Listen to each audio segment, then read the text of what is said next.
Hello, guys and girls, and welcome to episode 39 of the VR Inside podcast. This is a weekly VR, AR, and MR talk show that is live streamed every Saturday on Nathie's YouTube channel. You can tune into the show live at the new times of 7 p.m. in Europe, 6 p.m. in the UK, and 12 midday in Central US. If you missed the live show, you can catch up with the whole show as I re-upload it every Sunday to my own YouTube channel, Virtual Reality Oasis. Or check out the audio-only version, which is available on Google Play Music, iTunes, and on SoundCloud. If you enjoy the audio version, please leave us a review on iTunes or on SoundCloud. We would really, really appreciate it. If you have any questions, comments, or feedback during the show, please put them in the chat and we'll try to answer as many questions as we can. Now, if you're new to the show, let me introduce you to the team. First up, this guy likes to rain death from above whilst he's piloting huge mechs in virtual reality. It is, of course, Nathie. How you doing, dude? You all right? Hey, what's up, man? Yeah, I'm doing totally fine. I played some Archangel with you, so we're gonna talk about that soon, right?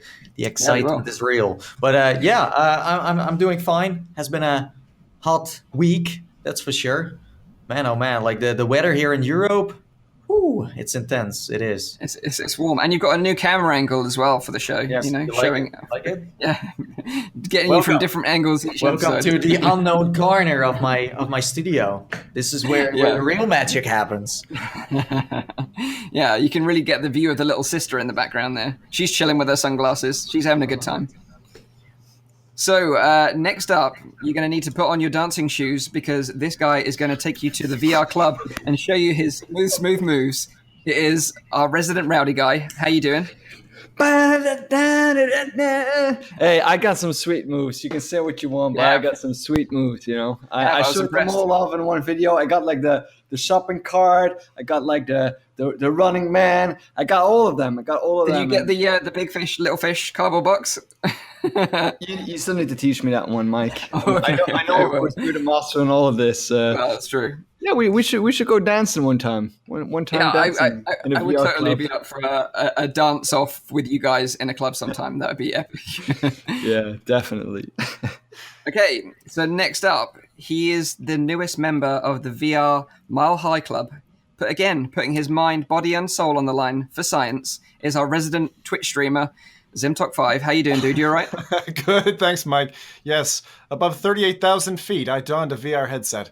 And I'll report more on that later. Later that's the VR I was thinking something completely different here. Like put a headset on and shag it to the 10,000 feet. I was like, oh wow, nice one, Zim. Yeah. Smutty Saturdays are back. So anyway, last but by no means least, myself, Mike, the host of the show from Virtual Reality Oasis. In today's episode, we're going to be talking about the Nolo CV1, adding 6 degrees tracking and controllers to the Oculus Go and other mobile VR headsets. We're going to be talking about budget cuts has been delayed again. Will this game ever get released? Stay tuned to find out. And finally, we're going to be talking about Transference in VR. Are you prepared to see how deep this rabbit hole actually goes? But before we find out what everyone's been playing this week, because that is what we normally do to start the show off, I just want to give a shout out to Megan, because Megan is a big fan of the podcast. She's a big fan of us all individually. She follows us on social media, and she's like our number one fan in terms of all of us individually, as well as the podcast as well. And it's her birthday today. So I just wanted to wish Megan a happy birthday. Oh. And also, it's another special day for her because she's actually going out and buying her first VR headset today, which is... So congratulations to Megan for her birthday, and congratulations on your new VR headset as well. And correction, I do believe her nickname is Meggles. Oh, Meggles. The Meggelmeister. Yes. Well, yes. Happy birthday to you, Megan. Yes, so yeah, definitely. let's find out what everyone's been playing this week in the metaverse. So let's find out from Zim what he's been up to first. I'd love to know. And also hear his story about traveling with the Go, because that's going to be interesting as well. All right, yeah, that'll be my main one. So this week I'll just rattle off a couple of things I was doing.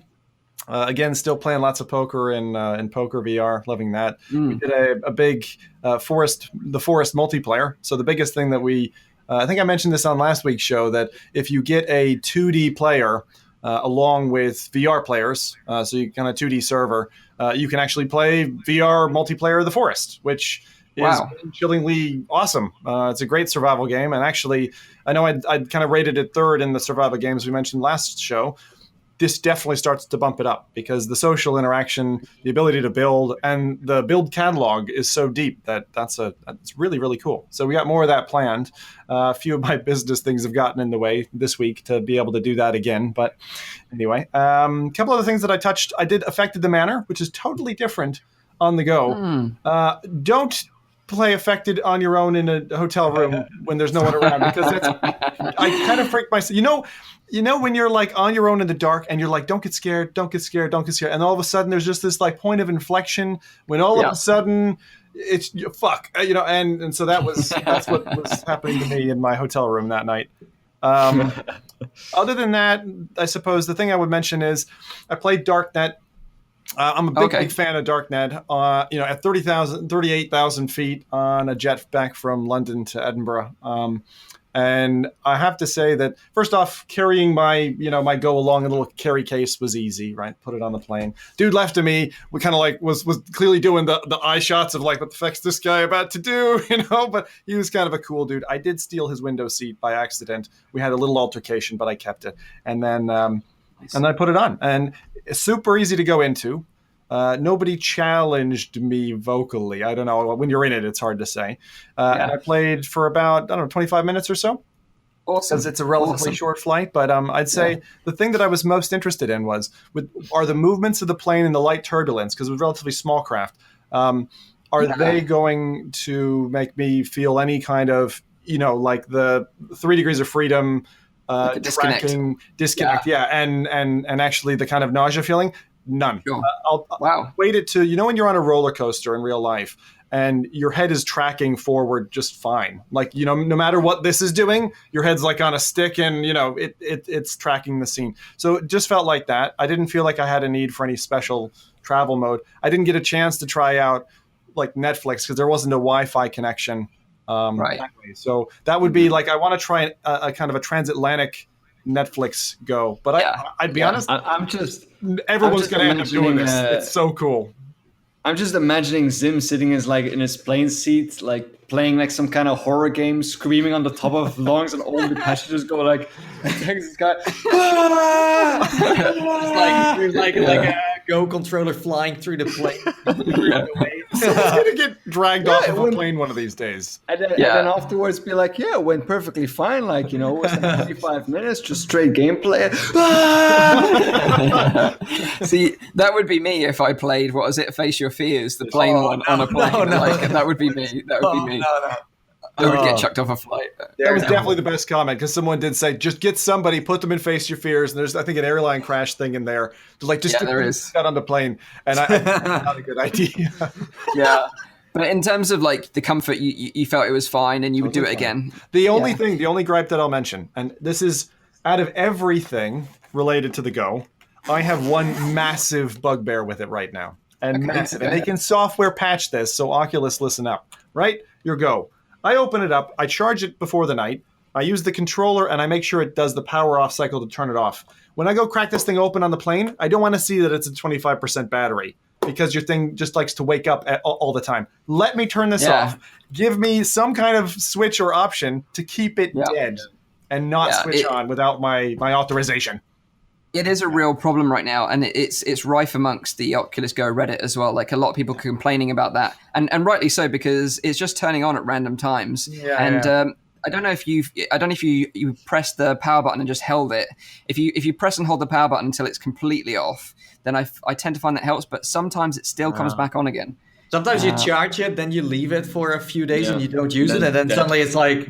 You already lost a lot of power. The other thing that I noticed, Mike, is I'm pretty confident that the strap is somehow activating the facial sensor, right? The headset sensor. And I think that's probably it, because it'll be sitting there in its box on the side, and in like 20 minutes, all of a sudden just go, and I'll hear it power up in the box. It's like, what are you doing? Nothing's touching you. Why are you doing that? And the funny thing is, like before the Go even released, I remember speaking to devs that were developing stuff for the Go, and they were having the exact same issue. And they were saying like these funny things, like it was on my bedside table and during the night, and then it just came on. It's like, are they listening to me? Are they watching me? Like what's going on? But it's still a problem today. So maybe in a future update this will get fixed. But it is definitely a problem amongst all Go users that I know. But otherwise, great use application, and I really do think this is going to be, you're going to see a lot of headsets popping up, because if you can be on a plane and literally land yourself in like an IMAX cinema or just enjoy a bit of dread halls, you should do it. And I see you've got a new controller for the Go in the background there as well, the blue one, right? I do. Yeah. I just picked this up today, so I got the Xbox controller because the one which shipped with the Rift, for those who didn't get our memo before, this one actually doesn't support it, which is really frustrating to be having it on my desk staring at it for the last couple of weeks. It's so weird. Yeah, that is so true. So public service announcement, buy the Xbox One S controller if you want to pair it with your Go. That's the only one that works. Yeah. Sadly. So, Rowdy, what have you been up to this week in the metaverse, dude? I've been dancing. You have? Yeah, I've been dancing. No, the thing that I actually played the most the past week is, I think, Rec Royale. I've played actually a fair bit. Oh, man. It's so good. I really had such a great time in that. I mean, I met Mike and Zim in there as well. I played with Viper as well. I played with PD. I've played with User ID. So many people were playing this game, and it was so much fun and so hilarious. I really hope that they bring it out. I think it's the 7th of June that you're right, it is. That can't come fast enough. I'm really looking forward to diving back in there. I had like some trouble, like, getting used to the mechanics, just because I don't play like Fortnite or PUBG or any of those. I've never played those, so it was for me a little bit like getting used to like the concept and the stuff there. But no, I really had a great time. And I think it's an awesome multiplayer game. And I think if I showed you guys, like I forwarded like the graphs of the game as well, how well it was during it was insane like that. Their all-time peak on Saturday, I think, of like 500 consecutive players. That's awesome. Which is awesome for a VR game to have that many players together online playing a game. I think the amount of people that downloaded it almost like doubled. Over the week, or that started playing it, like it's like so much people got into this, and so many people loved it a lot because their Twitter was on fire as well. Really enjoyed that one. I think we all felt the same way because, to be honest, I am a huge Battle Royale player. I played it like through all kinds of things, DayZ, and I would say that their implementation for an alpha, I did expect this from them, to be honest, because they keep knocking it out of the park with each of their add-ons. But man, it was really good. I didn't know you were a BR virgin, Rowdy. Yeah, no, I just don't have the time to play any like regular games. Like, it's like almost only it's VR games, and especially with games like PUBG and Fortnite. Like those are not games that you jump in like for like I'm gonna play for like half an hour. No, that's gonna be like a long time that you're playing it before you get any good in it or you have any fun. So that's what it. I think what I found really satisfying about playing Rec Room Battle Royale was that I could finally get my vengeance on those kids that really annoyed me. A lot of people were saying that. A lot of people. I was like, now it's time to see Mike get his vengeance on you guys. It's fine. It's fun. We finally have a game mode that we can be pro in. Yeah, exactly. When I played Rec Room, it's like I don't know how this works, and I feel too old for this game. But with this one, it was like, hey, I can hear a bunch of screaming kids again, and I'm hiding in the little bush. The paintball game, I really always liked that one. I really do. Yeah. It's a really fun. And that's why this Rec Royale one is so fun, because they used all the paintball mechanics in. Yeah. And this is the thing, like, go on, Zim. I was just going to say that the smooth motion for me was a really big game changer. The fact that we said this last week, but just to reiterate, it's A or B. So you can either go teleport games or you can go for smooth motion games. And we were playing smooth motion games, and it works really well. And actually, the island, the map, is almost more important to Battle Royale games than anything. And I think their map is really well done. The coolest part about it for me was you can hide in a bush and peer through the little gaps in the bush, waiting with your shotgun, and then pop out at the last minute and blast it. That was so much fun. You can't do that in any other BR game that I know, not so well. And it's one of the most where you can actually show off like the cool outfits that you have. Because I saw some people with like really cool outfits in there. Like really things that made me wonder, like, oh, maybe I should play this game more just to get those outfits, you know? Yeah. It's it's funny. Someone was asking me like, why is your outfit the same for like 2 years now? Because I don't really have time to play it and level my character. You know, I always have the same outfit. I'm like a low level because I always leave mid game because I did my recording and I need to go to the next one I want to play.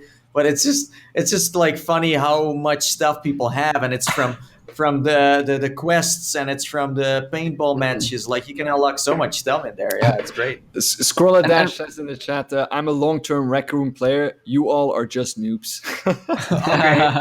Okay. There's a pro tip here for parents, by the way. If you've got kids, they do a chore for you, and then they end up unlocking a second chore, which is like, oh, go play Rec Room for me and level my character to level 12. Yeah. And for an elf, it was pretty polished, you know. Like, a few more things, and it'll be like almost spot on. Yeah, I think like the only thing they really need to work on is the connection, you know, because I mean 16 players is pretty rough for a server to run. So if they get that out of the way, then I think the mode itself is pretty solid on itself already. Yeah, definitely. That's the thing I noticed, like frame drops because of the connection in there. But as Rowdy said, there was like a peak, everyone was playing it. So how can you even handle it in the first place? So I would like more players though, because there were times where I was alone for a long period. But then so like 32 players would be cool. I'm afraid that's not gonna happen. I mean, I've been asking them about that before. I said, like, why can't we have like a wee resort, you know, like a big island where you can do all kinds of stuff? It's too much right now. I don't think we can do that. The map would have to be a lot bigger as well. Yeah, it depends on their server architecture primarily, Mike. And so I think what I saw across the YouTubers who were casting it was, you know, frame loss as a result. I saw performance hits on my side while casting. So it's definitely something inside. But I think it was, as you said, related to the doubling on the concurrent user side, because they really did. They doubled their concurrent user. Yeah, their servers got hammering that weekend. yeah. So Nathie, what did you end up playing this week, dude? So I played Budget Cuts, of course, and what I wanted to talk about is Along Together. Right. It's a game made by Turbo Button, who also developed Floor Plan and Adventure Time Magic. I want to say Magic Mike, no, but it's Magic Man's. That's a different show, dude. I know, that's a different show. But this one is it's like Moss. It's a first-person / third-person VR game. So the story is that there's a little girl or boy, it depends on what character you pick, that loses her or his dog, and you need to help them to find their path. So you are like their imaginary friend. You need to move things in the environment, like logs and boulders and stuff like that. And you can also control them as the character itself, like in Moss, you know? So you see the character in front of you, it runs around, and in the meanwhile you can use your hands to drag things around. And I don't know, I mean, it's a fun game. It's not very challenging. The puzzles are fairly easy. I feel like the game has been targeted towards families.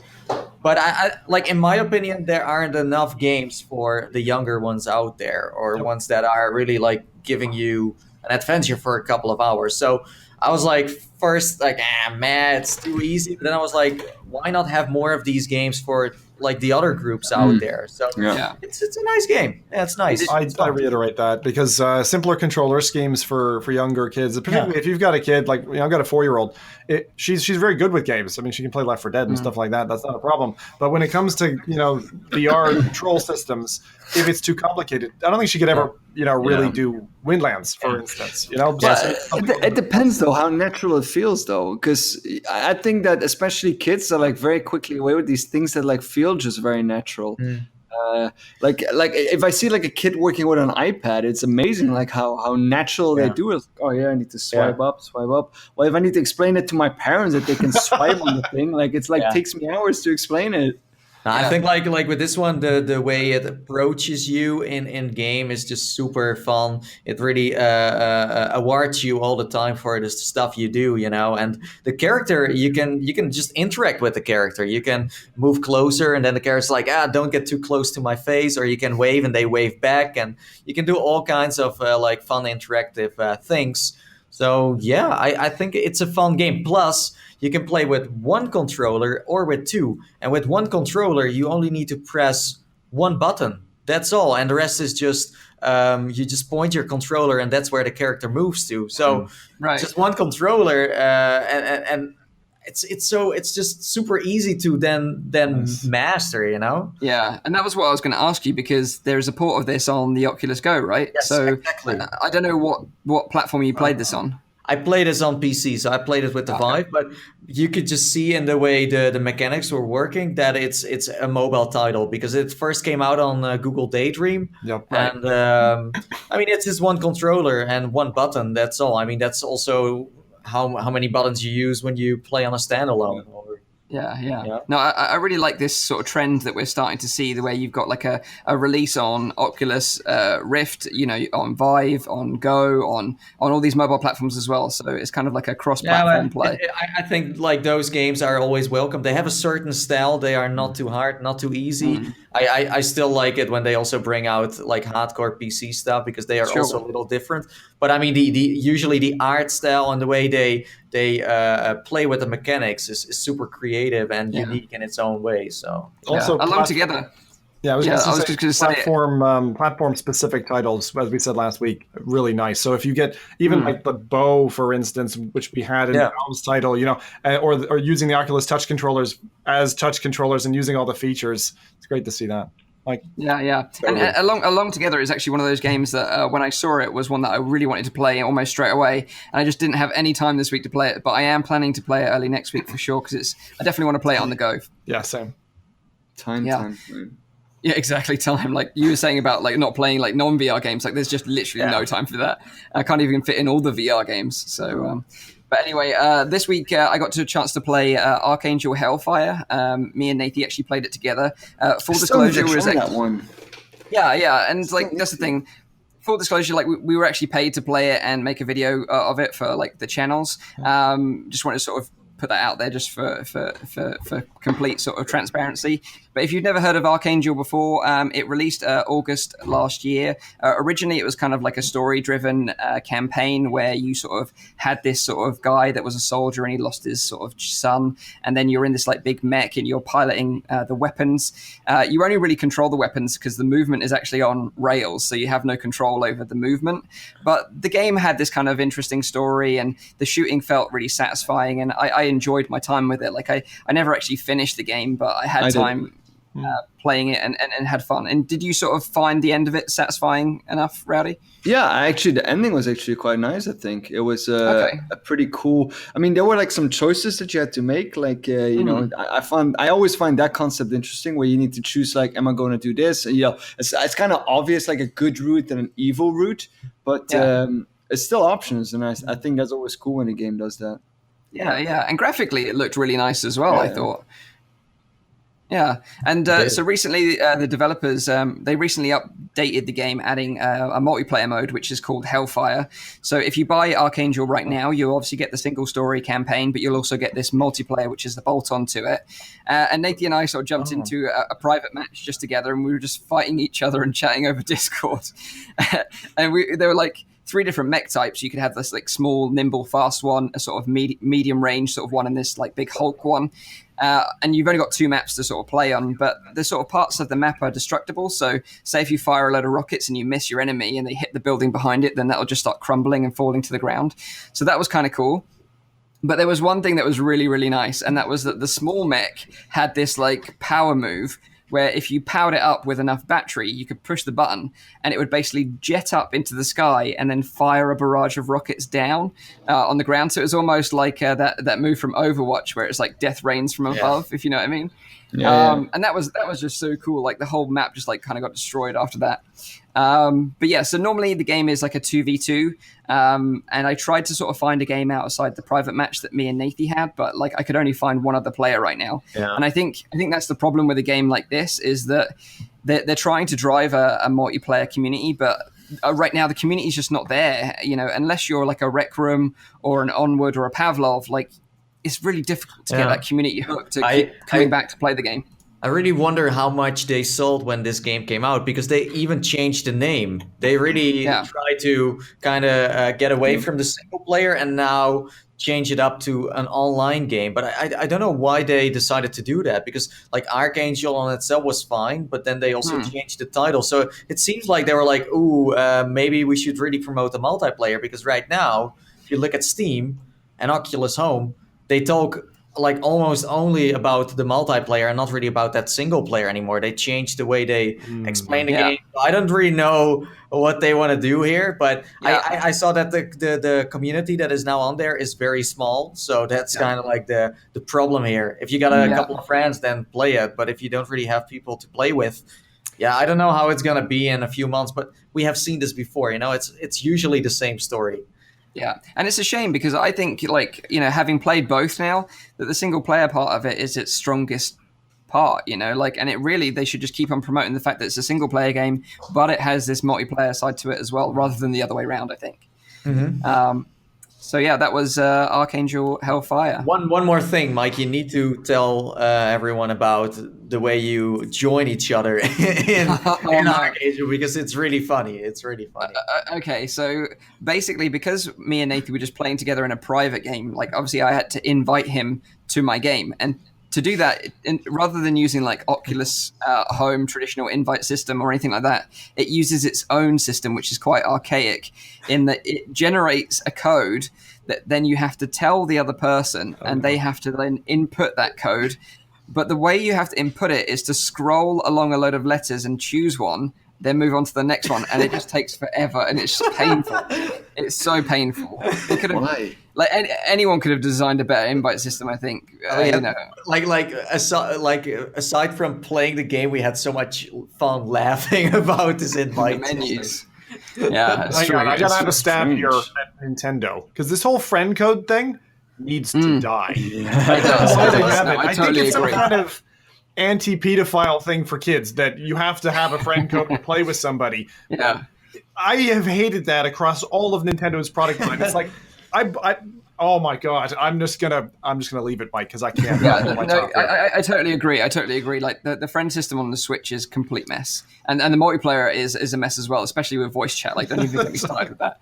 And this is why we need something like Oculus Rooms on every platform. Yeah, exactly. Yeah. Yeah. And this is what I mean. Like, we've mentioned it before on the show, but the integration of games within Oculus Rooms, where you can just group up with friends and then just jump straight into a game, that's exactly what we want, but on Rift as well. Like, totally. Imagine having like a cross-platform thing, like the Oasis, like in Ready Player One, for example, where you can jump in with a Vive, with a Rift, with standalones, with everything you can imagine. Yeah, it would be so epic. That'd be nice. Well, who also is thinking about it? Zuckerberg. It's true, though. I'm sure he's right. Yeah, he's trying. Yeah, and I think he will probably take it. So, moving on to a simpler time before Facebook and Zuckerberg was even around. We're going to be talking about the Sega Megadrive. Well, if he was in the UK, it was the Sega Megadrive. If he was in the US, it was called the Genesis. Sega Genesis. But recently, the Sega Mega Drive and Genesis Classics got Steam VR support. So, if you was a kid growing up, you were either a Sega guy or a Nintendo guy. It was one or the other. I was like a Super Nintendo kid growing up, but all my friends had Segas, and I never had any really of those. Annoyed the crap out of me. No, we got to take a poll here then. I'm a Nintendo boy. Yeah, Nintendo for sure. Nintendo. Yeah. Sorry, Sega. I didn't have any of that. I never had a Nintendo 64 or Sega. Rowdy actually went outside. Rowdy was living on the streets. Back then I had a life. This so dates him. He said, I didn't have a Nintendo 64. There were 2 consoles before that one, Rowdy. Just gonna, put that out there. Yeah, see, that's which Rowdy's never even heard of the Game Boy. Oh yeah, I did have one of those. Yeah, I did have one of those. The big gray one. Yeah, that's the brick. Yeah, the brick. That's as far as I had 2 games on that. So if you were a Sega fan as a kid, then, you may get a sort of a big punch in the nostalgia vibes right now, because Sega have literally dropped the Sega Genesis collection on Steam, and it's added Steam VR support this week. So basically what you can do is you can now immerse yourself in your early 90s retro-themed bedroom and actually play the classics on a virtual CRT monitor. And the collection's got over 50 classic Sega titles, such as Sonic, Streets of Rage, Echo the Dolphin, Golden Axe, those kind of games. So if you were to go back now and play a Sega game, what would be your choice of game? I'd be interested to know. Easy choice. I would definitely go for Echo the Dolphin. And why? Echo the Dolphin. Because my wife said when she was a kid, she didn't want to play Echo the Dolphin because it was too scary. Wow. And I'm like, no way, honey. She's not a big fan of deep water and stuff, but I think just the immersive factor, even though it was 2D at the time, of having this dolphin traverse underwater and there being bad things down there was just too intense for her. So I'd probably choose that, or Toe Jam and Earl. What a classic. What about you guys? Do you have one at all, Rowdy? I don't. I have no idea what even the games were. So Sonic, just so you know, like Sonic was a hedgehog. He went really fast. Yeah, he went really fast. The blue hedgehog, by the way. I know that my cousin actually, she had one of those consoles, and she had the Sonic game. Which one, I don't know. She also had Mario. Yeah. I think I would say Sonic then, because I always liked the guy running so fast. That's what kind of reminds me of myself. On, right? Yeah, the fastest YouTuber alive. So what about you, Nathie? Do you have any sort of Sega classics that really sort of pull at the heartstrings? Yeah, so I'm looking at this list right now, and I would say Rambo, like that's what I still haven't played, but that would be a fun one. But I'm also I'm pretty young, people. So I did have like a Super Nintendo. Oh no, I had like a Game Boy. So that was like my first Nintendo. And I did play on the Super Nintendo a lot, but with the Sega, I never really had like a Sega. I would love to play Bomberman 2, by the way. Mike, I'm going to ask you a question then on this one, because you have to tell us yours first, actually. Okay. So my Sega classic. Yeah. Oh, it would be Sonic the Hedgehog, of course, because it's the only real game I played on the Megadrive. Like, I remember staying with my cousin, and he had one because I was a Nintendo kid, and I ended up just playing Sonic the Hedgehog for the first time on his console. So I completed it on his console.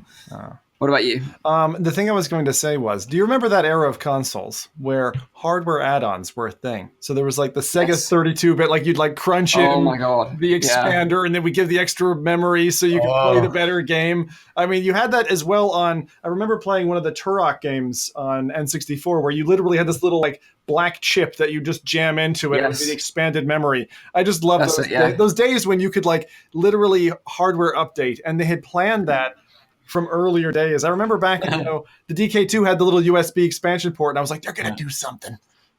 Yeah, it's the same.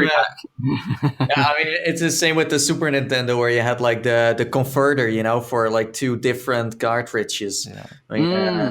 Yeah, so you could play like games from other regions. They had that you don't necessarily have to deal with nowadays, is it? Like region-free games, we take it for granted now. But it used to be a real problem back in the day. I remember I traveled to Ireland, and I bought it was like an F-Zero game for N64, and I brought it back, and they're like, "Nope, sorry, this is PAL format. You need NTSC." And it was such a pain in the ass because it was like 2.5 weeks me getting it back to my console, and I'm like, I can't even play it. So we don't have that, and they were expensive as well. They were like 50 quid for like a game back then. Oh, it was ridiculous. So back in the days, we were playing with our Super Nintendos and our Mega Drives, and meanwhile, Rowdy was playing Jumanji. True story. Probably. That would totally fit in an era, right? I mean, just saying. Or was it the Halo one? I don't even know anymore. I did play Halo, definitely. Oh, okay. Yeah. I'm going to slip in one price point thing here, Mike, because I have to slip in the story from my days in the Caribbean. The most expensive cartridge game I ever saw was in what was called a Kmart, not too dissimilar from kind of a Tesco over here where they sell, groceries, but also kind of random stuff.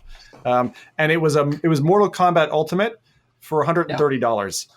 Oh, wow! They import, when you're trying to get something to a Caribbean island, you have charges or duty or whatever. They also have local government, which is totally fucking corrupt, and you end up with 130 quid for a game. So anyway, and now you pay like twice as much as you paid. So I mean, Still cheap. Still cheap. Yeah. So if you're interested in the Sega Classics collection, you can buy the complete collection for $29.99 in US dollars, $24.99 in British pounds, and $29.99 in euros. So you can check it out on Steam right now. Moving on to the next bit of quick news, and that is To The Top has released on PSVR. If you own a PSVR, you're in luck because this VR platform game is dropped already. It came out on the 29th of May. The developers Electric Hat Games have teamed up with Panic Button to bring the sort of PSVR port over. And I thought this was a pretty solid title from last year. You know, I had a lot of fun with it when I played with it. You kind of get to jump and climb in VR. It's kind of like a platforming, free-running game. It's kind of maybe a bit like Windlands that gives you that real sense of free movement and speed. For me, it looks like a clone of Climby. Yeah, so it's like Climby and Windlands had a baby with Sprint Vector. You know, they kind of had a menage a trois. I think this was first. No, what came out?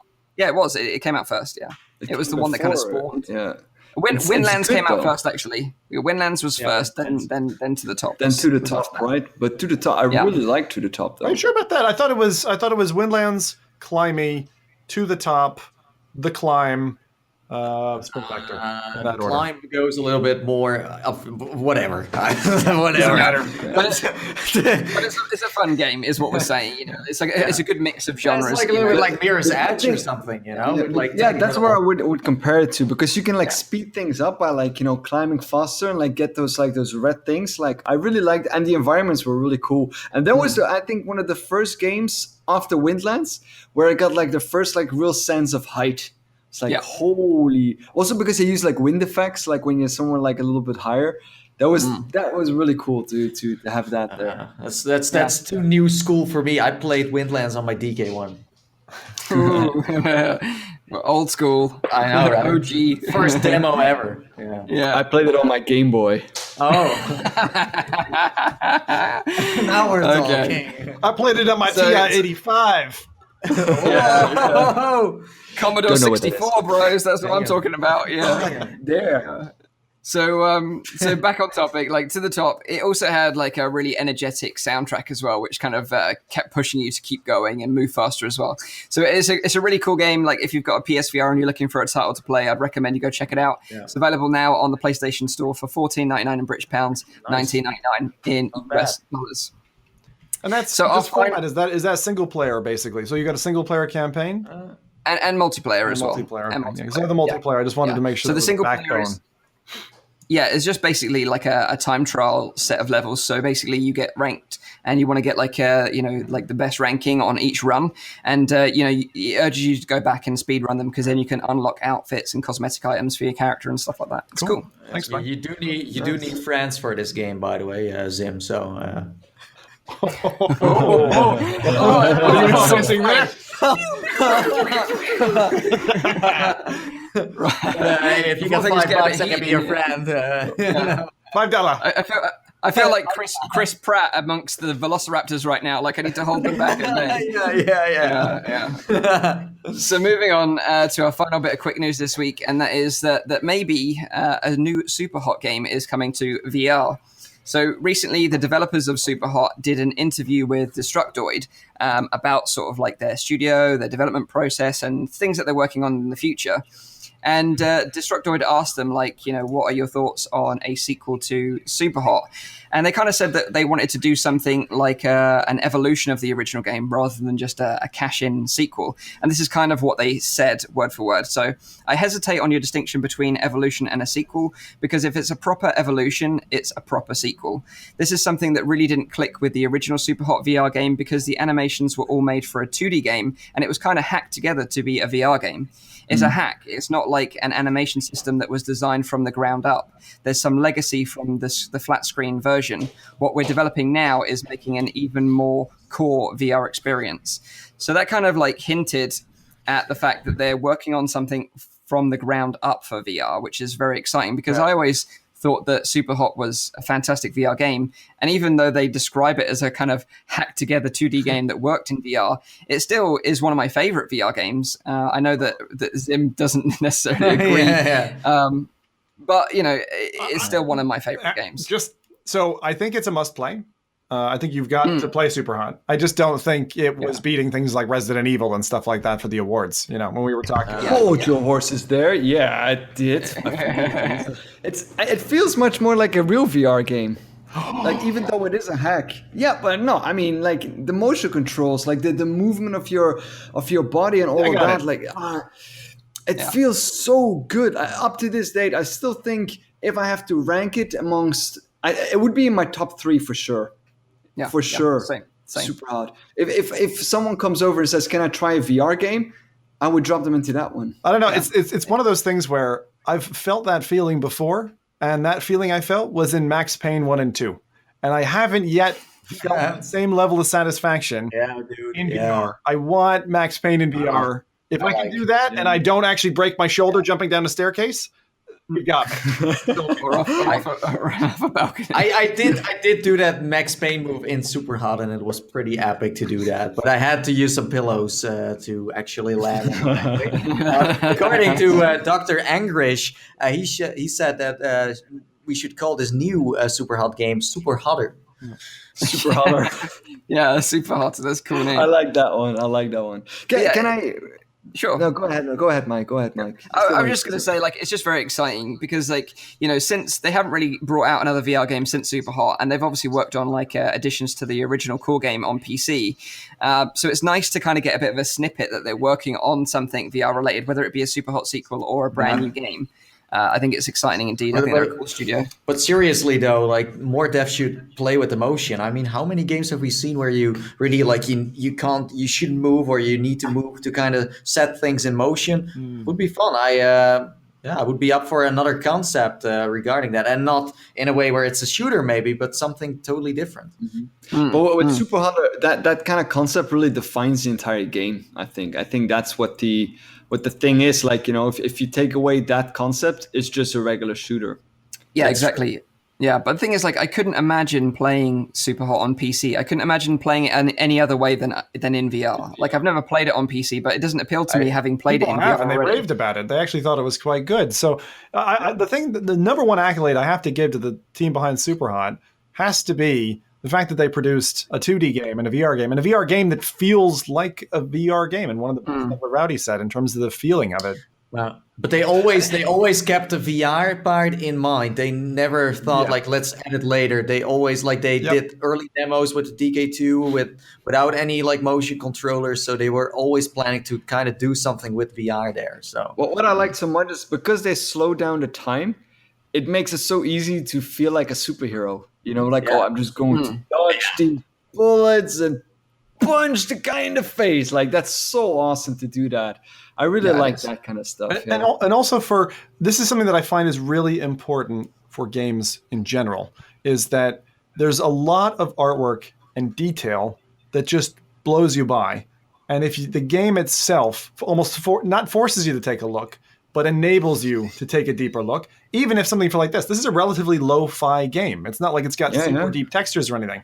But the game itself, from a VR stance, if you've been in it, it's beautiful to look at, even though it's got this kind of simplistic, almost monochromatic look to it. And I would say, Mike, that so you've got the time element, the time bending element, but you've also got the look. And I think the look of the game and the kind of textures that you have, or almost texture-free environment that you have, is, for me, half the experience. So in the end, we need a Max Payne in VR. Thank you. There you go. Appreciate it. I got one more thing before we move on to the next topic. I saw it like pop up in the chat like a few more times. Have you guys heard about that the BBC is announcing the World Cup kind of in VR?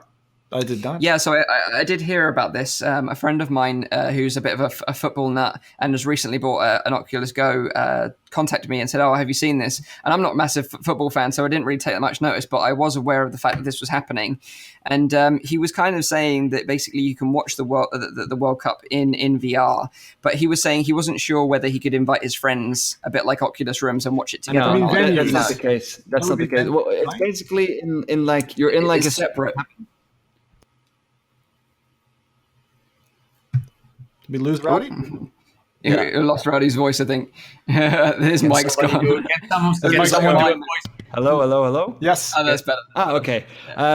You're basically in like a sort of like a cabin Like that's like you have your own VIP cabin. That's where you're in. And, nice. You can also see like the goal behind and on the other side as well. That's how they do it. Wow, that is impressive. Oh, and certainly venues is on my list of things to check out this week. Because I know that they've been having these venues events, and everyone that's attended so far has said it's been really, really great. 3 a.m. Exactly, and that's the problem for us in Europe and the UK. We always get screwed over with the time zones. Always. Exactly. And with the region lux too. I almost set my alarm and got up. I really would do it. If I was feeling a bit better, I would fucking have done it because 3 a.m. is still doable. But is everything available for like Europeans as well, or is it also like American stuff only that is region locked? It's not region locked as far as I'm aware. From what I've read, it's not region locked. It's just time locked. Time lock, yeah. But like maybe if you guys are up for it and there's a decent event going on, maybe we should make the effort to do it for science. This would be like Mystery Science Theater 3000 if the four of us watched a game of footy or something. We'd just be commentating. Yeah, that would be funny. That'd be good. I'm going to watch. So let's move on. Playing today. Are they? Yeah. Who are they playing against then? Just a friendly against Portugal. Have you got money on it, Rowdy? Yeah, of course. Gambling man. Okay. So let's move on to our main topic because we're burning through time here very, very quickly. Yeah.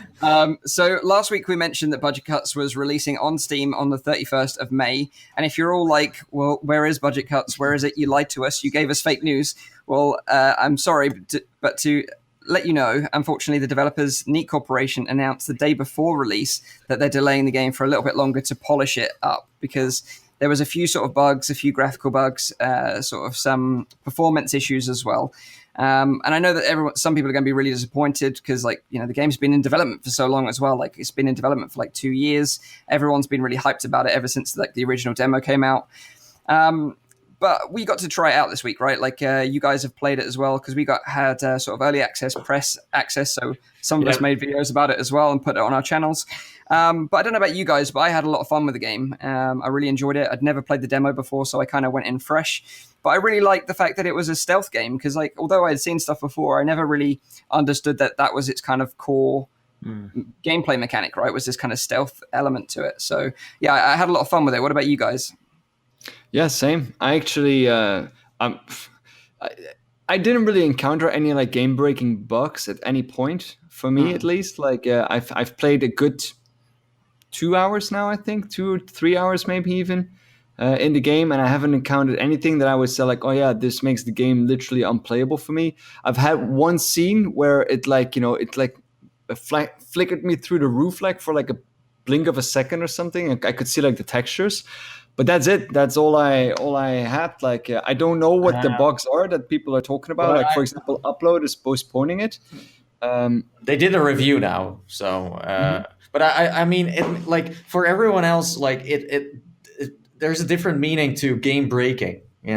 So for me, lag is a game breaking thing. I don't like it when a game is not well optimized. After there was a moment where I started going through the ceiling or something, because in Budget Cuts you can teleport and then go to all places through the ceiling, fence, whatever.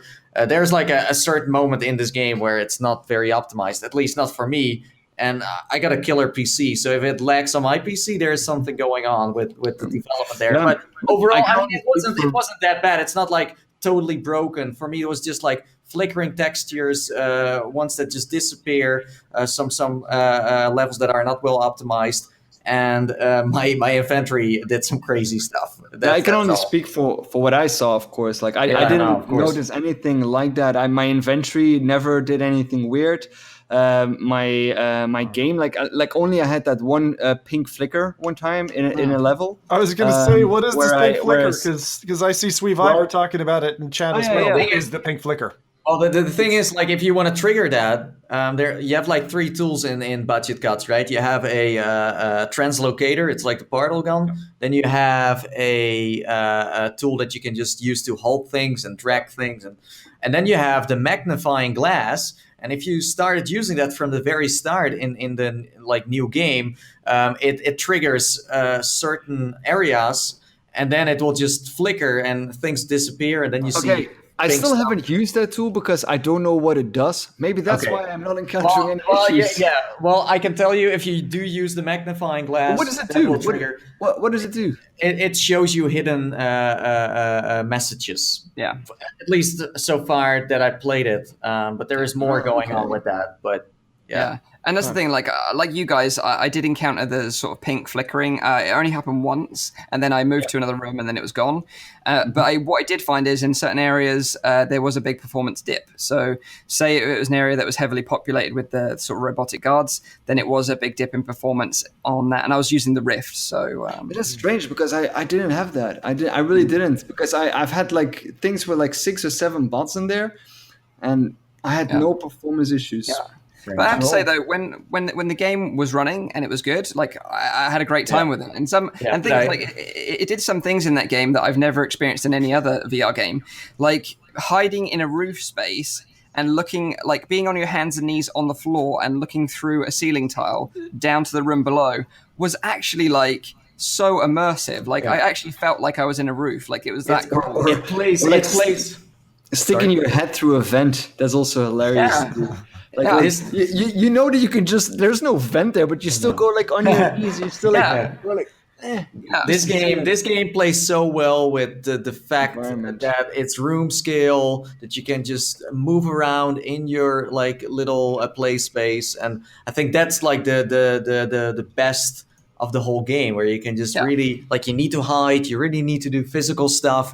It's super intense, but I do get it that they postponed it, and I think it's good because it was a very ambitious project from the very start, and they just need a couple of more weeks maybe to like fix this, and then it's fine. This is like one of the best games of this year, in my opinion. It really is. Even that these bugs are game breaking or not very well good for the public out there, I think that after all that stuff is gone, it's freaking epic. It's such a good game. And I think that's the sort of point to take away from this, is that although we've encountered these things, we did have an early press build as well. It wasn't even like the build that they were going to release on the 31st. It was before that. It was just like from their side, it was kind of like bad timing, because they wanted to promote the game, they wanted us to play it, and then they found out that they weren't pretty ready yet. But besides of that, it's not bad. And like you said, Nathie, like I admire the fact that they're holding strong, even though the public reaction can be a bit, sour at times, that they were strong enough to say, no, we want to release it when we feel like it's ready. And that takes a lot of guts to do something like that, because we've seen it so many times where a developer has released a half-baked game and just expected it to sell well, But dude, like seriously, like huge respect for such a small team for creating something like this, because they first had budget cuts. The demo, that was like their first maybe prototype. They changed the whole thing. It's almost like they started from scratch again and made a new game. And they were with a team of like, I don't know, 6-8 people, not that many. For just a small team, this game is freaking epic. But even the demo already was so good. The demo was I mean, the teleportation they made, they discovered is like so fresh, so unique. It's still unique in a way. Yeah. I like, as Rowdy said, like, is it still like the hype around this game could kind of like kill it, but in the end, I think it's gonna be all right. But the thing is, like I said, it's the only VR stealth game that I know of. I don't think there's many other VR stealth games out there. Budget cuts. Now I just want to be Sam Fisher in VR. Damn it, Mike, you're bringing me back to... There's like an Unnightly one. Unnightly is another one. Unnightly. Yeah. Right. But that one doesn't come close to like the polish of budget cuts. But we'll see. I don't know how long. Like, when do you guys think it's gonna come out? Maybe they said on a post on Reddit that it's going to be like sort of another 2 to 3 weeks. Yeah. But I think it's the right choice, right? So like, there's a really important thing. So if you're going to be late, right? Like there's 2 things you can do: either be late or be underprepared. But like, never be late and underprepared, and I think that's what they've done, because they already pushed their dates, right? And so to push that again, or to release under any kind of pressure with the bugs, I'm glad I've abstained from this, because I'll get to compare with your guys' kind of initial impressions and actually touch it only once. It's but don't get me wrong, like none of these bugs were game breaking for me. Like it didn't hinder the experience for me. I still had a great time with it, and that's the thing. I can understand they just want to polish it even more. I get that. Yeah, I was I was very surprised that the community on Reddit as well said, like, it's fine. Just take your time because we have also seen other games that were never finished properly. They got like completely destroyed and they never sold any copies anymore. So I'm so happy that people still know like the first demo and that they are like, listen, just take all the time. It's such like a cool way to like interact with the community by saying, hey, listen. They also gave them a list, right, of all the things they were working on. So They did. The only thing I would mention is that if you're using Oculus Rift, is that the game is designed for room scale, so you may struggle with just like 2 front-facing sensors. You really need like a room scale setup for it to work, and the space as well to move around in. Yeah. So Mike, how did it play in the way you were using your Oculus Touch controllers? Because we all know that budget cuts got made with Vive controllers in mind. And it also looks like that because they want you to press certain buttons. How did that work for you? No, it's different. If you have it on Rift, the controllers look completely different. Yeah, they it up. They did. Yeah, and I said that at the beginning of my playthrough of it because I remember everyone saying that if they played the demo with Rift, that they were Vive controllers in their hands. Yeah. But in the actual full release, they actually changed it to look like touch controllers. So they did a fantastic job. They did. So yeah, that is budget cuts. It will be coming soon, and in my opinion, it will be worth the wait. Yeah, totally. Yeah. So moving on to some other news, and that is the Nolo CV1. So this is some interesting hardware news this week. So I actually got sent a Nolo CV1 package to check out. So just full disclosure, I did get it for free. If you're not familiar with Nolo, they launched a Kickstarter campaign like just over a year ago, where they launched like a tracking system and controllers for mobile VR. And this was meant to sort of make, Google Cardboard and Gear VR 6 degrees of freedom tracking for the headset, and then 6 degrees of tracking with the controllers as well. And that was their whole goal, right? So the Kickstarter launched, and they were sort of saying it was going to be about $99 in the US. And it smashed their original sort of goal of $50,000 US, and they ended up raising around sort of $230,000 US. And Nolo sort of came to be, and they shipped it out to everyone. But really, it didn't really work that great, and a lot of people were really disappointed. Since then, the price has actually gone up. So if you want to buy a Nolo CV1 now, it's like actually $199. And then on top of that, you also need a license for a bit of software called RiftCat. Now, RiftCat is basically what you use to stream Steam VR games to your mobile VR headset. And you can play those sort of Steam VR games using a Google Cardboard or a Gear VR, and now the Oculus Go. So the only reason why I wanted to check out the CV1, the Nolo CV1, was to check it out with the Oculus Go. And they said that they've recently enabled it to be compatible. And they sort of sent me some really, really basic instructions. Half of it was in Chinese, and the other half was like barely intelligible.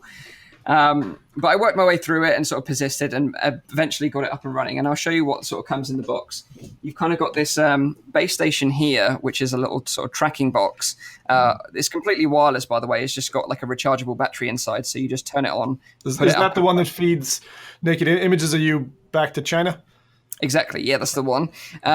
So this basically works like a Vive Lighthouse, but wireless. That's kind of the technology that it uses.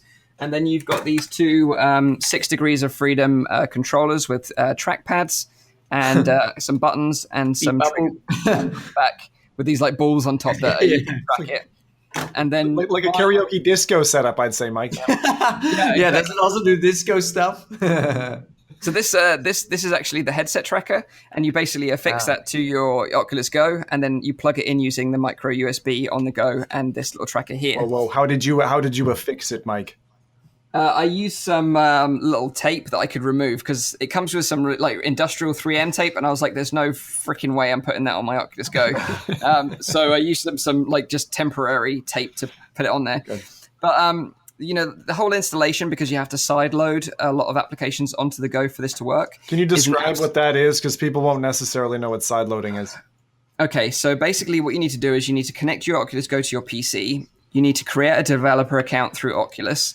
Then you need to sideload ADB, which is the Android sort of software to communicate between the Go and your PC and transfer applications to it. And to do that, you need to use command prompt. So if you're not familiar with command prompt, you're going to have a nightmare. And then from there on, you need to do some other wizardry and install other applications to make stuff work. It is a nightmare. I'm not even going to recommend even trying it because the process is so painful, and unless you really want to tinker with the stuff and you're that way inclined, like if you like program Raspberry Pis on your day off, then maybe give it a go. But if that's not you, then don't even bother thinking about it, because it will just drive you nuts. I do like the idea of this, but the thing is, send me one too. Yeah, I'm not going to do all of that stuff though. No. And this is the thing, like they said that you can stream Steam VR titles to your Oculus Go, and that was exciting to me. So I just wanted to try it out for science, right? For science. More than anything else, because you wouldn't want to do this to play games on. If you've got a VR compatible PC that can play VR games, you don't want to spend $200 on a Go and then $200 on a Nolo. $200 on this. That's already more than a Rift, right? You just buy a Rift, and that's exactly going to be more than a Santa Cruz. No, Rowdy. You buy a Vive Pro. Yeah. But this is my point. You do go out and buy a Rift. I wouldn't recommend this as a setup to play Steam VR games. Definitely not 100%. However, there is a big caveat to this. And I think the main reason why I did the video was to kind of show its potential. And what I want to try and spark is a conversation between Nolo and Oculus, because with this technology, you can actually install apps, like mobile apps, and use those natively with the controllers, which works way better than this. Exactly. And if Oculus allow the Nolo SDK to be installed on the go, so you don't have to do all this crazy like sideloading crap, and you can just plug it in and it works. And then they allow developers on the Oculus App Store to say this has got Nolo support. Well, then we could actually see a proper version of Beat Saber, for example, for the Go that has full 6 degrees of freedom support and will work natively without any latency and will be a great experience. Yeah. And that's what I'm quite excited about. How's the connectivity, Mike? Because that's my main question. Whenever you're beaming for that purpose, beaming and streaming. It's a nightmare. It's horrible because like the latency, even if you've got a 5 gigahertz Wi-Fi connection, which is what they recommend, the latency in the headset of the video isn't great, and the resolution of the video isn't great. You get artifacting, you get cutouts. It's not ideal, but it does work. And that's the thing that sort of made me want to talk about it and made me want to do a video about it, was because it's got this great potential, but to unlock that potential, it really needs Oculus to say, okay, we allow them to use our platform, but that's going to be a big struggle, I think, and that's going to be a limiting factor. The thing is, like, we have the Oculus Go, Santa Cruz, Oculus Rift. So it's smart that they are now bringing it out, but soon they will not be that like relevant anymore. Yeah, they're going to get overtaken by Rift too. In the end, like the Oculus Go, of course, it's nice to make it like positional tracked and things like that, but in the end, this is the Oculus Go. It has no positional tracking. It's cheap in price. That's one thing. And then you have the Santa Cruz. That's something else where you actually have tracking. So, I mean, yeah, you could throw some money at that. But then in the end, of course, right now, there is no other thing you can with buy. a lot of technologies, though. A lot of stuff that is being developed is not going to be relevant in a couple of years, and they'll probably move on to something else. But I mean, I do think it's good that they're working on this, and I see Eric in chat saying as well that Nolo also has a mobile storefront where you don't need to connect to the PC, so that they have their own store where you can install apps on. Where this thing gets interesting for me is indeed like the mobile apps that would allow 6 degrees of freedom, and anything else, even streaming from a PC.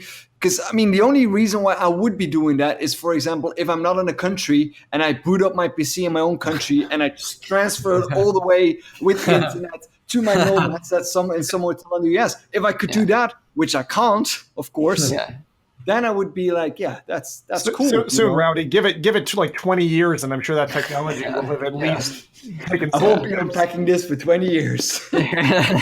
So the thing is, like Eric mentioned, that there is a Nolo app, and that is true, but that is just for Gear VR. Like there isn't a Nolo app for the Go, and that's really what it needs. If there was a Nolo app for the Go, so where you could just plug it in and it works. You're essentially saying that Nolo is a no-go.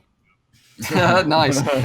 Yeah, exactly. I would say that, if you want to stream, if you want to play Steam VR games, just go and buy a Rift or a Vive. Don't try and get this to work on mobile, because it's cheaper, and also you're not going to get so frustrated with the whole setup procedure because it's so painful.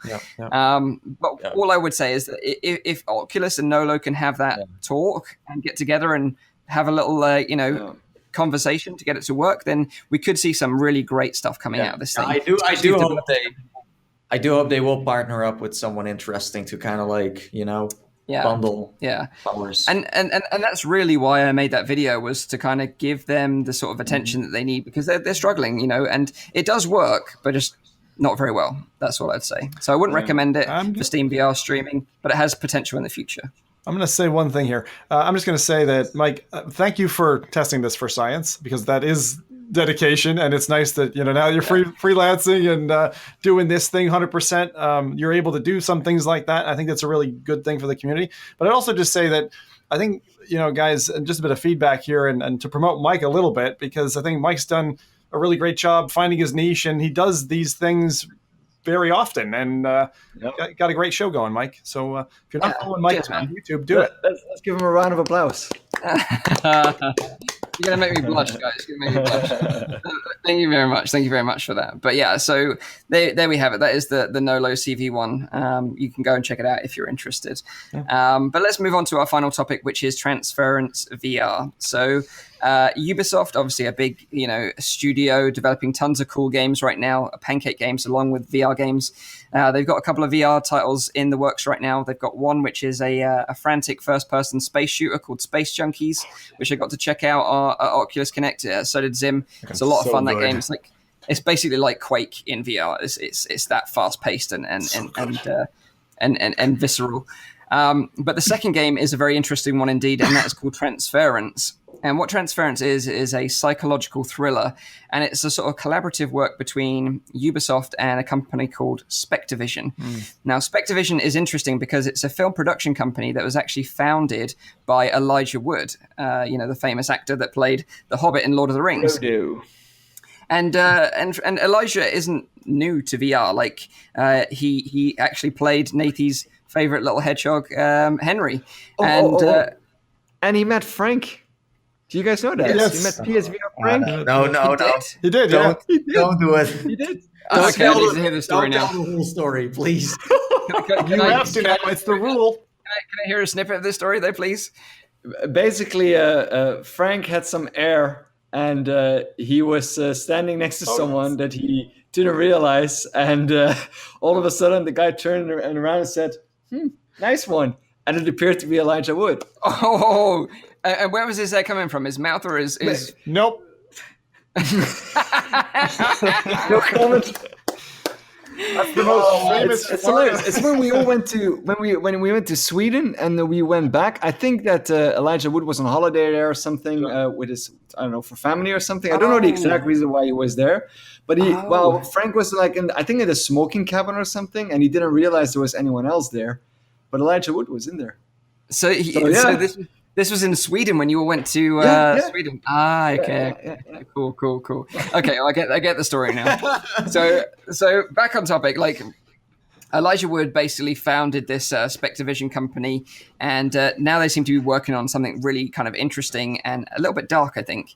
Because in Transference, apparently you will lose yourself in a destructive tale of a man's obsession as you explore his digitally recreated memories. This sounds something like sort of Inception-y, a bit sort of Black Mirror. Has anyone else here played it? Because I did. Oh, you've played it? I played it. They were showing it at Oculus Connect 4. It is a weird game. Weird is the first thing I'd say. The second thing I'd say is if you're familiar with like David Lynch films, so things that are just fucking inexplicable after the first watch, it's a bit like that. The demo that I played, I'll just cover this, Mike, real quick if that's all right. Yeah, sure. Yeah, go for it, man. So last summer at Oculus Connect 4, they had a booth and they put me in it. There wasn't anyone queuing up for this game because it was a bit mysterious in terms of the look and the artwork that they had. But going into it, you were basically, I think you were the father, and there was a son relationship, except for it was spliced across 3 different time periods. So you were in the game, and as you were walking through several rooms in this house that was quite darkly lit, quite creepy, but more so creepy in kind of like a party where everybody left kind of way. So there were some lights on and things like that. So you walk into this place, and there's these cuts every so often to a narrator who's saying things to you, and kind of like this kind of almost half-dead old TV. And between those splices, you're splitting through different segments. And the kind of vibe I got from it was almost a military absentee kind of like father-son relationship, and I think the son ended up killing himself, and you're being, for that demo, you were being kind of picked up and dropped off almost like a UFO abduction, right? Like through the different parts of the scene and not necessarily chronologically ordered. So it was difficult to follow. I got what they said in the trailer that we were running. They actually mention that they want you to feel like you want to feel a little bit screwed up even when you take the headset off. And I'll be honest, I think they're kind of halfway step there from what I had played.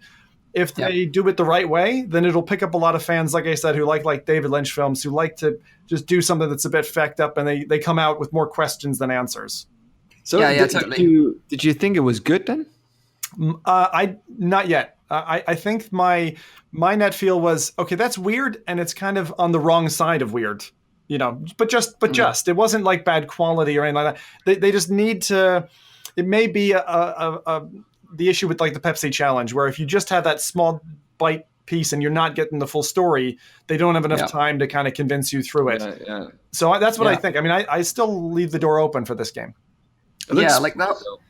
Yeah, the whole premise is like it's like, because it's half a game, half like a movie, right? They're trying to merge the two worlds. Exactly. Is that right? Yes. So they use like full filmed video with virtual reality gameplay. Is that kind of right? It feels a lot like Abduction for that. So anyone who's played Abduction, there are these segments where real life people have been recorded and are talking to you, and it helps to stitch together the story like a film side, and then you've got the game backer that you're kind of living through. So Transference, look out for it. I mean, I like some of their visuals, and the actual game, to me, when I played it, felt like a late stage DK2 demo in terms of the environment detail and that. So I think they were focusing probably more on like the voice acting, the story, than the graphics per se. So had they partnered with Ubisoft back then? It was a Ubisoft booth. Yeah. It was a Ubisoft booth. Yeah. It sounds like they're playing with like the past, present, and the future, and then like trying to kind of confuse you, but not too much. So you kind of like get to understand what you're doing, and then I don't know. It's like a mashup of things. I will be trying it at E3, so if there's like something new going on with that game, we'll see. But I'm a little scared now. It sounds a little scary. Yeah. You will see how deep the rabbit hole goes. Yeah, we'll see. I will do it for science too. Then that's what we do here. We don't do anything we don't want to do. We do it for science. For you, we do it for you. For you viewers out there. You. So what they also say is that you will experience the limits of techno-psychology and escape a maze-like puzzle concealing a corrupted truth. Get projected into the digital consciousness of troubled test cases, and maybe you will influence their fate. So it sounds very stressful, and I think that's what they said. Like, it's going to be quite stressful. You're almost going to have post-traumatic stress after trying out this game. What is it with all these VR games that they all have to be so stressful? Why can't we have just a relaxing VR experience? Maybe I will be never the same person again when I come back from my E3 trip. It's going to be like, Nathies. I'm like, I'm not Nathies. I'm someone else. I'm Henry. My name is Henry. I'm a hedgehog. We'll be doing the podcast, and Nathies will be like, hedgehogs. There is no spoon. The cake is a lie. Rusty spoons. Rusty spoon fingers. Yeah. Okay. So going backwards, Mike. That's a. I know. It's been a crazy show this week. So we'll check it out and see if anyone's got any questions in the chat while I sort of recap the show times and stuff. So let's go. So just a reminder, of course, this is a weekly VR, AR, and MR talk show, live streamed every Saturday on Nathie's YouTube channel. You can tune into the show live at the new times of 7 p.m. in Europe, 6 p.m. in the UK, 12 midday in Central US. If you missed the show, you can catch up with the whole show as I re-upload it on my own YouTube channel, Virtual Reality Oasis, or check out the audio version, which is available on Google Play Music, iTunes, and on SoundCloud. So if you've got any questions, chuck them out there now, and we can try to answer a few before we wrap this week's show up. So Mobile DK said that it sounds horrible to him as well. I hope in a spooky, scary way then. So I mean, if Zim is like talking about it like that, I'm like, oh no. And then I see the trailer, I see some snippets where I really would get scared of. I don't know. Yeah. I think I'm even more excited now that Zim said it's so messed up. I don't know why. I just want to. Great. We got Peter asking if we can get a dance-off between the four of us so we can see that Rowdy indeed has the best dance moves of the entire group. We need this. We need this to happen. We need this to happen. I think. Like, if only there was an app, like a game a multiplayer dance game that we could play. Does anyone know if one exists? Multiplayer I don't think so. dance game, VR dance game. We'll just hit up the desk from Rec Room and say that needs to happen. Yeah, like we'll go into alt space or VR chat and have a dance off in there. Can you imagine if Rec Room had a karaoke experience, with dancing? Oh, I bet there is one. I bet there is one. The user created one. Yeah, I bet there is. Yeah, I'm sure. Any E3 predictions from Nick Apos? Ooh, well, Nathie's going to be there, so I think any good scoops that we get, Nathie will hopefully have that. I do know that, of course, Sony is going to be like the killer on the E3 again with so many VR titles. They have a booth called the Stacks, like a little bit like Ready Player One, with a lot of games. I'm sure Evasion is going to be at E3 in the PlayStation booth. We have Jobs, Vacation Simulator. We have that new game from Sony. I don't know, like with the little character, some kind of third-person game. I forgot the name. But that's the thing with Pancake games. You can say like, hey, we got these AAA games coming. A new Assassin's Creed, a new Call of Duty, Battlefield, etc. But with VR, it's not like you're saying, oh, we get a new Henry the Hedgehog too. So I can't really predict anything random because I don't know. Hang on a second. How have we not mentioned Fallout 76 here? Also, I know it's not necessarily going to have a VR spin to it, I'm guessing. But if it does, they've already done a Fallout with VR, so surely they're thinking there's going to be at least the expandability to VR. At least they've got to have built it with that in mind. Yeah, or Bethesda did VR before, as we all know, but it could be that they make a new game that is totally something else, they do like a VR support for one of their like newer titles that are coming out. I don't know, but with E3, like you need to still know that AAA titles, Pancake ones, are still taking over the show. VR is still a small portion of that, but it's growing. It's growing. It's the same with Gamescom, but they are there, and Sony is pushing it. I think Oculus is a booth too, where they show off Deflector and that other game, some combat game like Echo Combat. That's the one. Yeah. And as far as I know, HTC is not going to be on the floor itself. So like VR wise, it's going to be small, but there are going to be a lot of people there from the industry. Yeah. There's a question and from what I hear, like there's a question from chat. Marvel Powers United VR. Do we have any news on that? They're asking about it, but I think. I literally haven't heard much about it. I've heard very little since they made a big push last year. Yeah, I saw it obviously at Oculus Connect. We saw it again at an Oculus event in London. They were pushing it there as well. Oculus are very interested in that title, and they're really supporting the developer for that one. But I guess they just want to make it the best possible game it can be, because it does have quite a bit of potential there to be a really fun co-op game. I agree. But from what we played, it was a bit shallow, so I think that's probably what they're working on to make it a bit deeper. Yeah, I won't hide my comments. I thought it was complete shite when I played it. I think in the state that it was in, they were definitely at least a year away from releasing, and they needed to change up their game mechanics largely. But I agree with you. Like everyone, what better time to release a VR Marvel game than after literally 15 years of Marvel films? Like this is a great crossover to draw people into VR, like the fellow who was mentioning it. So to wrap this up, Brian says that we haven't really been talking about the new game from Insomniac, but it could be that they are maybe showing something off there, but I don't really know about that. I think they will save it for Oculus Connect, but who knows? Yeah, so it's funny because I was just about to mention it because Insomniac does have another a VR game coming. So does Rebellion as well. They've got a VR game coming out. Of course. Totally forgot about that one. And we will be mentioning those maybe next week or the week after when we've got some more information, because especially the Insomniac game, it's not going to come till 2019. And we're very we don't even have a name for the game yet, so I didn't want to bring it up on this week's show without a name or more details. But if we do hear anything from E3, obviously you guys will be the first to know, and we'll be talking about it throughout the whole event. And Nathie will be there. So wishes for the event. I'm going to give you mine. Valve releases any info on anything VR. Yeah. Right. Yeah. If that's true, then I will stay there, okay? And I will also pass out. On camera. We want to see it on camera. Seriously, like that's the great thing about E3 and any other convention. You go there with certain expectations, and then there's always something. Like, you guys know how big E3 is. They show trailers, and then you're like, oh no, is that like Master Chief? Oh no, he's back. Or it's like, oh, Nathan Drake, is there a new... there's always something crazy going on there that is just like blowing up the entire game. I look forward to it, like just watching the live stream. Like, dude, we should watch it together like we did last year. I think we all watched it together. Not live, but we all watched it together just in chat. We should do that again. Yeah. It was fun. We should, yeah. And that was when that Anthem game was announced, and I was losing my mind over that. I remember that Moss was shown there. It was really cool. But I don't think E3 actually starts till the 12th of June. Is that right? Yeah, so it's around sort of a couple of weeks. Like first a lot of press conferences, and then on the show floor, like the actual demos. Good. But hopefully, like I say, we'll cover all the news from E3 here on the podcast and on our channels as well. So make sure you stay tuned for that one. Thanks for being part of this week's show, and we will see you on next week's show as always. And until then, bye-bye.